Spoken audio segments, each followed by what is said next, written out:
नमस्कार. या यूट्यूब चॅनलवर सर्वांचं पुन्हा एकदा हार्दिक स्वागत. इथे समोर आपल्याला एक पेटी दिसत आहे, बॉक्स आहे.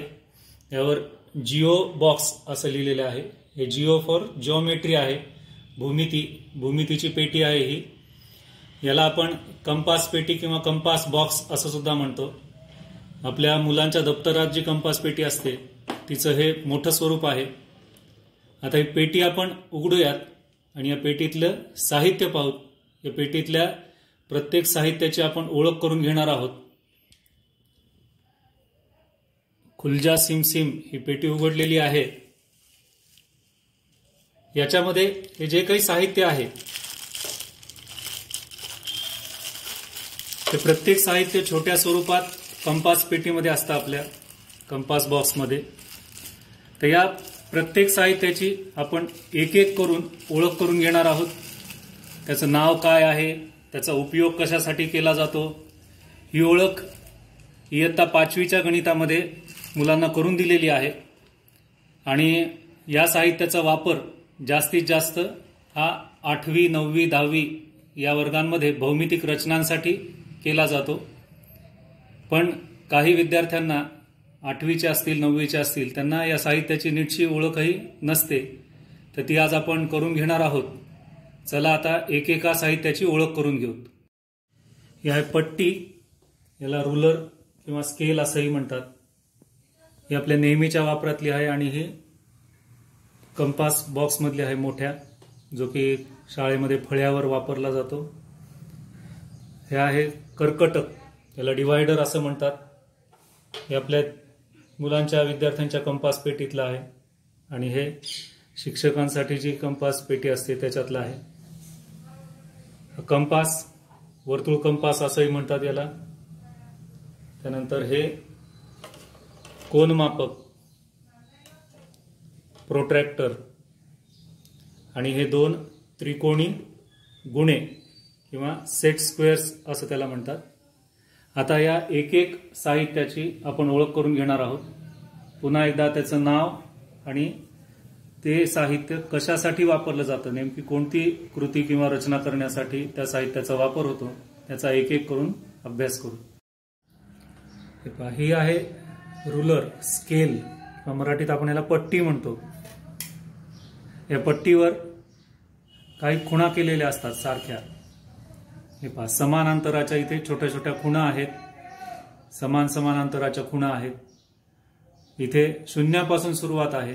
1, 2, 3, 4. हे शून्यापासून ते 1 पर्यंतचं अंतर जे आहे 1 सेंटीमीटर, 1 सेंटीमीटरचं आहे. त्याच्यामध्ये जे छोटे छोटे माप आहेत ते मिलीमीटरचे आहेत. ही आपल्या नेहमीच्या वापरातली पट्टी. इथे हे वरती ठळक जे दिसत आहेत 1, 2, 3, 4, 5, 6 हे सेंटीमीटर मधली माप आहेत.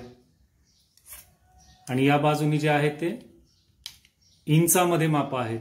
1 इंच, 2, 3 इंच, 4 इंच, 5 इंच. आता या पट्टीचा वापर कशासाठी केला जातो ते पाहू.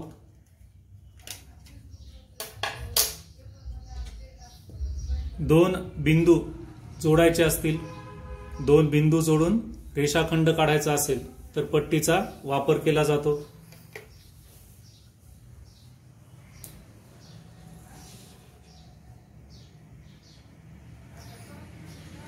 त्यानंतर रेषाखंडाची लांबी जर मोजायची असेल तर पट्टीचा वापर केला जातो. आता ही लांबी मोजताना रेषाखंडाचा एक अंत्यबिंदू हा पट्टीवरची जी शून्याची खूण आहे, सुरुवात, आरंभ, त्याच्याशी जोडला जाऊन पहिल्या अंत्यबिंदूपासून दुसऱ्या अंत्यबिंदूपर्यंतचं अंतर मोजण्यासाठी या पट्टीचा वापर केला जातो. दिलेल्या रेषाखंडाची लांबी मोजण्यासाठी पट्टीचा वापर होतो. तसंच दिलेल्या लांबीचा रेषाखंड काढण्यासाठी सुद्धा पट्टीचा वापर केला जातो. हे दुसरं साहित्य कर्कटक किंवा डिव्हायडर. याला 2 बाजू आहेत आणि या दोन्ही बाजूंची खालची जी टोकं आहेत ती टोकदार टोकं आहेत. पॉइंटेड एंड्स आहेत दोन्ही. याचा उपयोग एखाद्या रेषाखंडाची लांबी मोजण्यासाठी केला जातो, तसंच दिलेल्या रेषाखंडाचा एकरूप रेषाखंड काढण्यासाठी सुद्धा याचा उपयोग केला जातो. आता या कर्कटकाच्या साहाय्याने रेषाखंडाची लांबी कशी मोजता येते ते पाहू. हे रेषाखंडाचे अंत्यबिंदू आहेत. त्याच्या दोन अंत्यबिंदूवर ही दोन्ही टोकदार टोकं ठेवायची. हे पहा, ही दोन्ही हात जे आहे त्याचे दोन्ही बाजू या अशा आपल्याला कमी जास्त त्यांच्यातलं अंतर कमी जास्त करता येतं.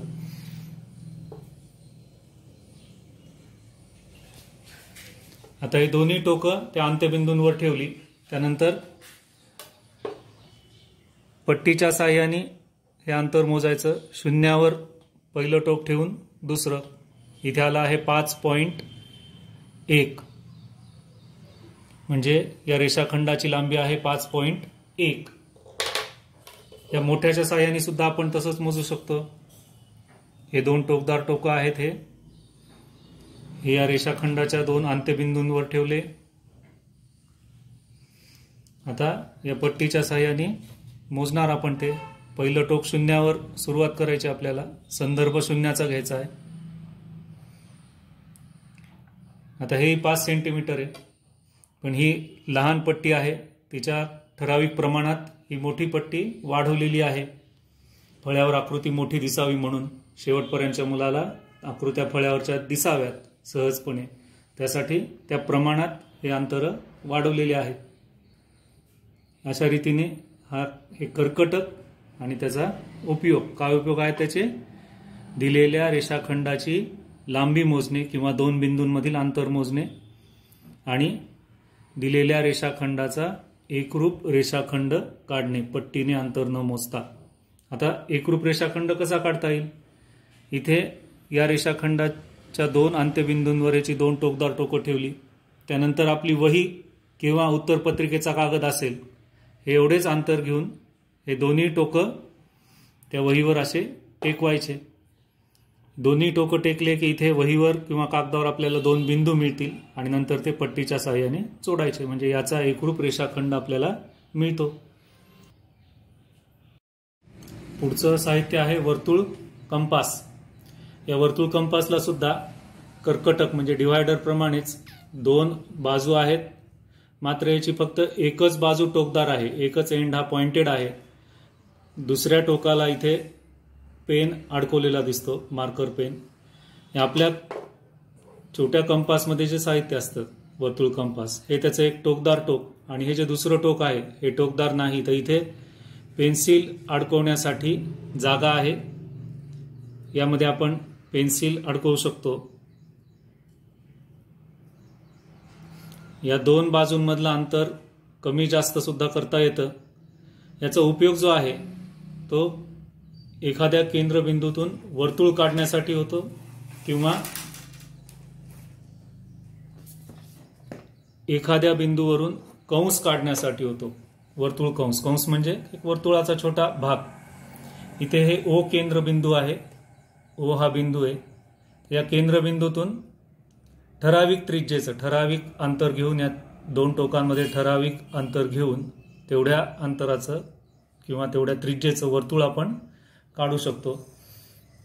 वर्तुळ काढण्यासाठी याचा वापर होतो.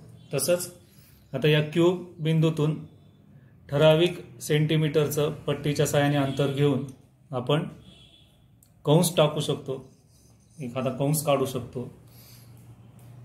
तर यासाठी या वर्तुळ कंपासचा वापर केला जातो. कंपास पेटीतला पुढचा घटक आहे कोनमापक, प्रोट्रॅक्टर. याच्यावर सुद्धा खूप लहान लहान अशा खुणा असतात. हे अर्धवर्तुळाकृती आहे, सेमी सर्कल. हे मोठं पाहिल्यावर लक्षात येईल आपल्या. इथे शून्यापासून ते 180 पर्यंतच्या खुणा आहेत. इकडूनही परत शून्यापासून 180 पर्यंतच्या खुणा आहेत. म्हणजे याच्यावरचा प्रत्येक भाग जो आहे, प्रत्येक एक छोटी रेषा ही एका अंशाची आहे. असं करून इथे एकूण उजवीकडून डावीकडे 180 अंश मापं आहेत. परत डावीकडून उजवीकडे 180 अंश मापं आहेत. हे मधोमध जो आहे हे 90 अंशाचं माप आहे. या कोनमापकाचा उपयोग हे छोटं आहे आपलं कंपास पेटीतलं. या कोनमापकाचा उपयोग दिलेल्या कोनाचे माप मोजण्यासाठी तसेच एखाद्या दिलेल्या अंशाचा कोन काढण्यासाठी, माप दिलेला असेल 40 अंश 50 अंशाचा कोन काढा, तर तेवढ्या मापाचा कोन काढण्यासाठी या कोनमापकाचे काय उपयोग आहेत? दिलेल्या कोनाचे माप मोजण्यासाठी आणि विचारलेल्या मापाचा कोन काढण्यासाठी या कोनमापकाचा उपयोग होतो. आता याच्या सहाय्याने कोनाचं माप मोजायचं. इथे एक कोन आहे आणि इकडे एक कोन आहे. आधी या कोनाचं माप मोजायचं. तर इथे ह्याचा जो मध्यबिंदू आहे कोनमापकाचा, इथे ह्या लाल खुणेने दाखवलाय या छोट्या ह्याच्यावर, इथे मधोमध दिसतो हा मध्यबिंदू. तर हा जो मध्यबिंदू आहे हा कोनाच्या आरंभ बिंदूशी जोडायचा आणि त्यानंतर हा कोन मोजायचा आहे. त्याची ही जी बाजू आहे ही बाजू या अर्धवर्तुळाच्या व्यासाशी जोडायची आहे, या बाजूच्या उजव्या बाजूच्या.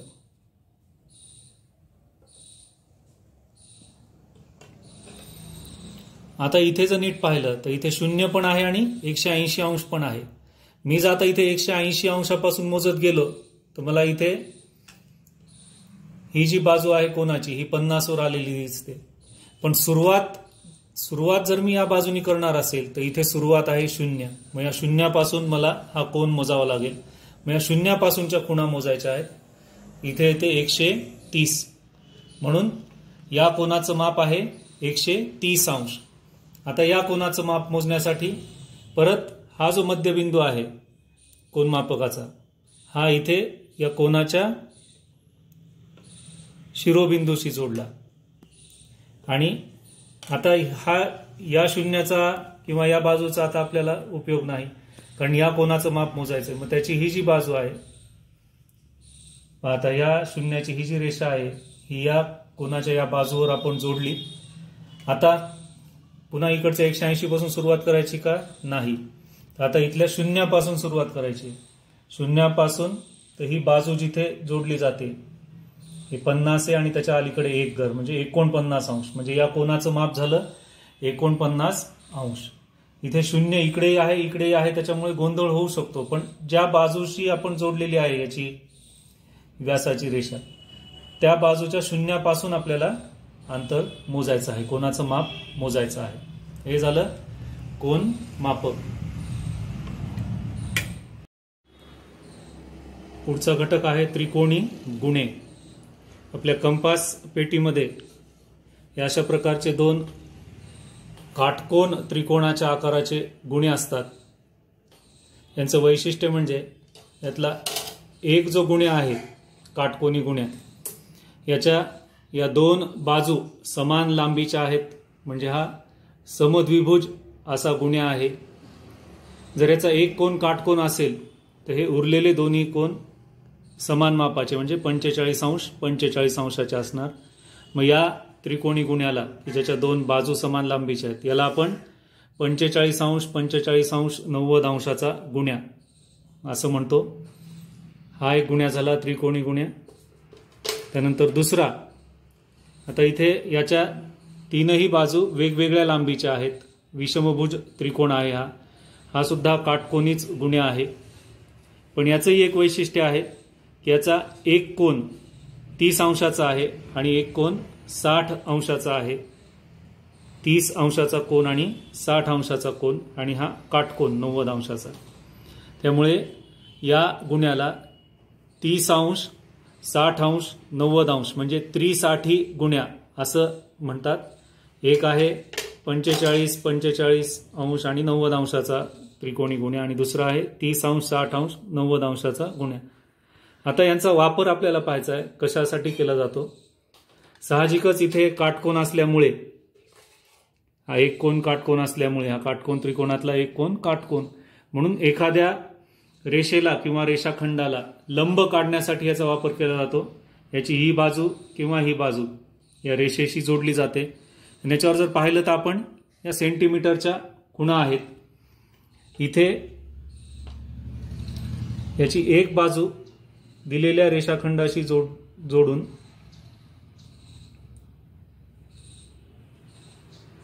आपण त्यावर एखादा लंब रेषाखंड काढू शकतो।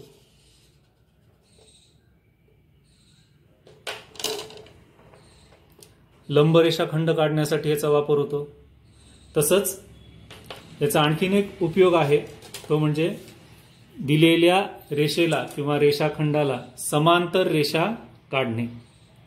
आता हा समांतर रेषाखंड कसा काढायचा ते पाहू आपण। आता ही रेषा आहे, या रेषेला समांतर रेषाखंड काढायचा, त्यासाठी हा गुण्या आणि हा दुसरा गुण्या जो आहे हा त्यापासून आपण वर वर वर सरकवत न्यायचा आणि नंतर इथून रेष ओढून घ्यायची, म्हणजे या रेषेला समांतर रेषाखंड काढला जातो।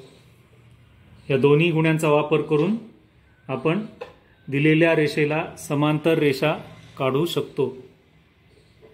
तर अशा रीतीने कंपास पेटीतल्या या सगळ्या साहित्याची ओळख आपली झाली आहे। तसंच त्या प्रत्येक साहित्याचा उपयोग कोणकोणत्या रचनेसाठी केला जातो किंवा कोणकोणत्या कोनांची मापे मोजण्यासाठी किंवा रेषाखंडाची लांबी मोजण्यासाठी कोणते साहित्य वापरले जाते याची माहिती आपण घेतली।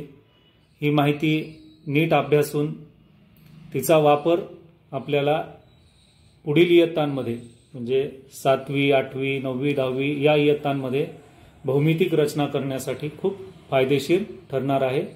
हा व्हिडिओ पाहिल्याबद्दल धन्यवाद।